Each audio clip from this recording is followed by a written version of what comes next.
Buenos días con todos. El tema que vamos a revisar hoy es Ecuador en la región. Vamos a analizar algunos datos sobre Ecuador en comparación de otros países, especialmente de América Latina. Entonces tenemos algunos aspectos positivos y negativos que los vamos a comparar. El primero es que la Comisión para América Latina y el Caribe se llama CEPAL. Es una comisión, una organización que integra, que está conformada por los países latinoamericanos, incluido Ecuador. Se considera que la región latinoamericana no ha logrado avances. Este es un análisis, una conclusión general. Hablando de América Latina en general, existe todavía una desigualdad social, ya que la región se encuentra en primer lugar. Cuando hablamos de desigualdad social, quiere decir que hay pobreza, básicamente, pobreza y el dinero no se distribuye de forma equitativa para que todos puedan vivir de una manera digna. 74 millones se encuentran en pobreza extrema. Es decir, que 74 millones de personas viven con menos cantidad de dinero y incluso en algunas ocasiones no tendrán para comer ni tener necesidades básicas. El empleo tiende a ser de baja calidad por varios factores, de pronto salarios no adecuados o de pronto no existen las seguridades para el tipo de trabajo, no se cumple con las normativas laborales, tiene que ver con lo anterior. El trabajo no cumple con las reglas esenciales para que se pueda llevar a cabo y esto podría causar incluso accidentes laborales. En el 2010, un tercio de la población de América Latina vivía en la pobreza. Es un dato del 2010. Entonces, por eso nuestro país y algunos países de Sudamérica son considerados como países subdesarrollados por estas condiciones sociales, por estos aspectos sociales.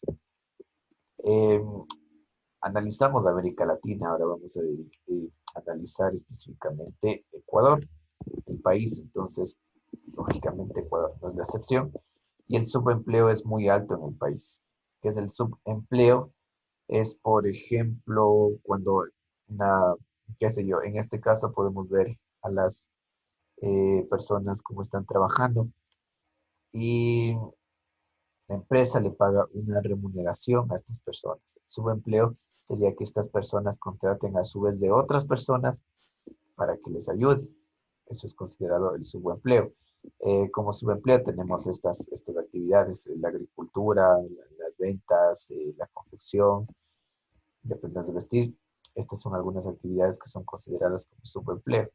¿Por qué? Porque ellos son contratados por una persona y a su vez otra persona contrata a esa fábrica. Entonces eso hace que la persona pague sueldos muy bajos a las personas que trabajan acá y la única beneficiaria es la persona encargada o el dueño de la fábrica o de negocio. Entonces, en especial la agricultura es un negocio desempleado, perdón, es un trabajo considerado como el subempleo porque los agricultores realizan un trabajo muy arduo, pero ellos no venden directamente sus productos. Muchas veces ellos venden sus productos de intermediarios que les pagan un dinero muy, muy bajo, no representa el trabajo que hacen y luego ellos van y venden los productos que son abastecidos por los agricultores y ganan mucho más dinero, a pesar que no fueron ellos quienes lo produjeron. En el caso del empleo tenemos lo siguiente. El empleo en la parte urbana, en la ciudad, es un 63% y en la parte rural un 33%. Y el desempleo, la falta de empleo en el sector urbano es del 3%, mientras que en la parte rural es del 1%. Otro aspecto que tenemos que hablar es la protección social. Protección social hacia los grupos vulnerables, como habíamos hablado en la clase anterior.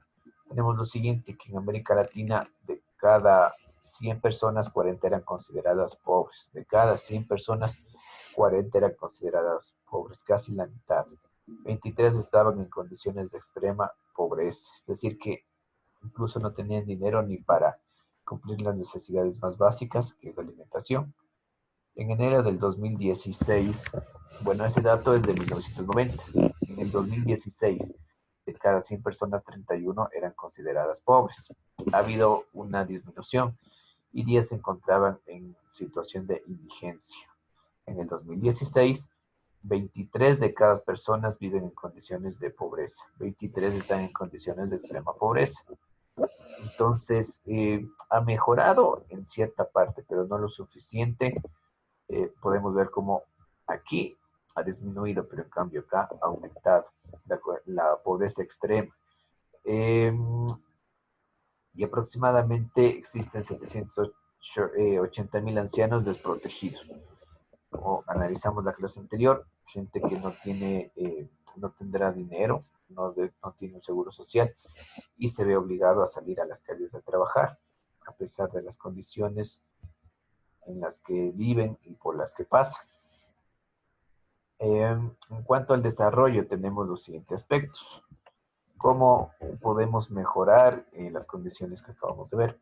Pues para mejorar la economía de la región se requiere de trabajadores más calificados, es decir, invertir en educación.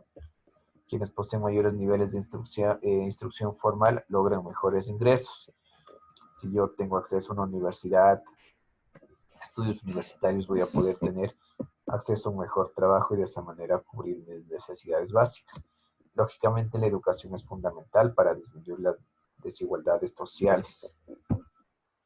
Otra cosa es la educación versus el desarrollo. En la región, históricamente, los indígenas y los afrodescendientes han sido distanciados por la instrucción formal. Estos grupos sociales no han tenido acceso a la educación.